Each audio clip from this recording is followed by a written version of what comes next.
People look at the Berkshire Hathaway empire today, and they see hundreds of billions of dollars. They see the acquisitions, the compounding, the headlines, and the myth. And like most myths, they search for a single dramatic turning point, the one trade, the one moment, the one bold move that changed everything overnight. They imagine a cinematic version of wealth, flashing screens, urgent voices, a brilliant decision executed at the perfect second. But that version of reality is comforting fiction. It gives people permission to believe that wealth is inaccessible without genius or luck.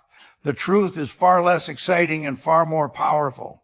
Real wealth is built slowly, quietly, and almost invisibly. It is not created in moments of intensity, but in long stretches of disciplined boredom.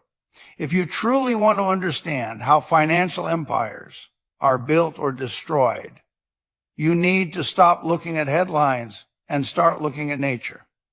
Because nature does not operate in dramatic bursts, it operates through small, consistent forces applied over time.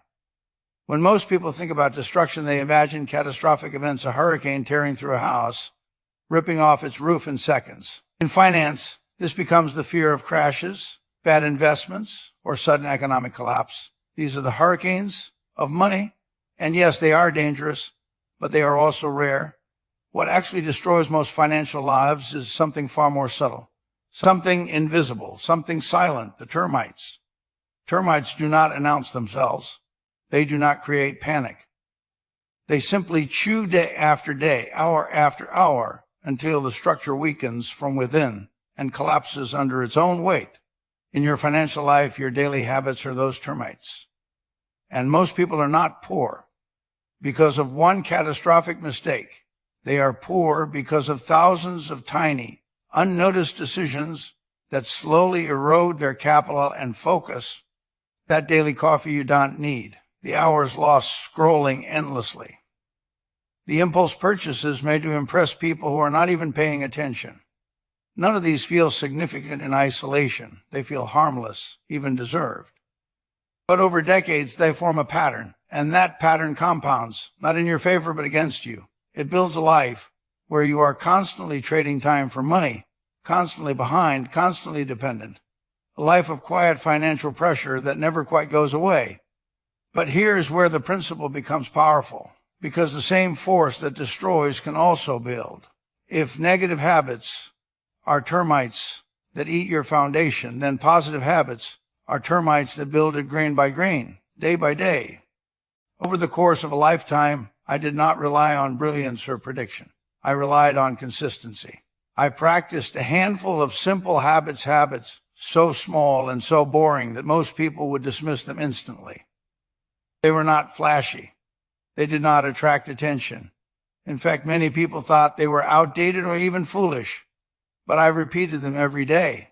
Monday, Tuesday, Wednesday, year after year, decade after decade. And eventually those habits compounded into something so large that it became unstoppable. That is the part people miss. They want the result without respecting the process. Today, I am going to walk you through 5 of those habits. But before we begin, you need to prepare yourself. Because your brain, your ego, is going to resist them. It will tell you they are too simple, too small, too slow. It will demand something more exciting, more complex, more immediate. That voice is the very thing that keeps most people stuck. You must ignore it. If you are serious about building real wealth, not the illusion of it, but the foundation of it, then you need to shift your mindset. Stop looking for the big move. Start respecting the small ones. That is where everything begins. Habit number 1 is something I call the too hard pile. It sounds simple, almost trivial, but it is one of the most powerful filters you will ever develop. To understand it, you first need to understand the human ego, especially the ego of intelligent, educated people. The modern education system trains you to value complexity. You are rewarded for solving difficult problems, for using sophisticated language, for demonstrating intellectual depth. Over time, your brain begins to associate complexity with intelligence and simplicity with mediocrity. So when you enter the real world finance, business, investing, you carry that bias with you. You begin to look for complex opportunities, not because they are better, but because they validate your intelligence. You ignore simple, predictable businesses because they feel beneath you. and instead you chase complicated models, emerging technologies, and intricate financial instruments, you are not optimizing for results, you are optimizing for ego. And that is where most people go wrong, because the market does not reward complexity, it rewards clarity. A dollar earned from a simple business is worth exactly the same as a dollar earned from a complex one. This is why I developed the too hard pile. Every day I am presented with opportunities, reports, proposals, ideas, and I have a simple rule. If I cannot understand exactly how a business makes money, who its competitors are, and what it will look like in the future, within a few minutes, I stop. I do not analyze further. I do not ask others to explain it. I do not try to force understanding. I simply put it in the too hard pile and move on. No regret. No second guessing. Just discipline. This habit protects you from your own intelligence. It forces you to operate within your circle of competence, the area where you truly understand what you are doing. And here's the key insight. The size of your circle does not matter nearly as much as your awareness of its boundaries. Most people get into trouble not because they are unintelligent, but because they overestimate what they understand. They step outside their circle without realizing it. There is a certain strength required to say, I don't understand this. It feels uncomfortable. It feels limiting. But in reality, it is liberating. It removes the pressure to chase everything. It allows you to focus only on what you can evaluate with confidence. And that focus is where our good decisions come from. You do not need to swing at every opportunity. You only need to swing at the right ones. So your assignment is simple. Build your own too hard pile. When something feels overly complex, unclear, or speculative, set it aside. Do not force it. Do not rationalize it. Just let it go.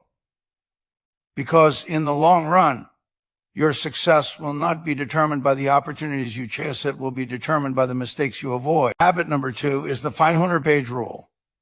And it revolves around one idea, the compounding power of knowledge. In today's world, people are drowning in information. They check updates constantly, consume endless news, scroll through feeds, and convince themselves they are staying informed. But what they are actually doing is consuming noise. Most of this information has no lasting value. It is temporary, reactive, and designed to capture attention, not to build understanding. There is a concept known as the half-life of information. Some information becomes irrelevant within hours. Other information remains useful for decades. If you fill your mind with short-lived information, your thinking becomes short-lived as well. But if you focus on timeless knowledge, business fundamentals, human behavior, history, you begin to build a mental framework that compounds over time. My approach is simple. I read a lot, not for entertainment, not for quick insights, but for deep understanding. I read annual reports, biographies, industry analysis materials that most people find boring. And I do it consistently, not occasionally, not when I feel like it, but every single day. The results are not immediate. You will not read something today and profit tomorrow. That is not how it works. The benefit is delayed, and that is why most people quit. But over time, something remarkable happens. Patterns begin to emerge. You start to recognize similarities between situations. You develop intuition not based on guesswork, but on accumulated knowledge.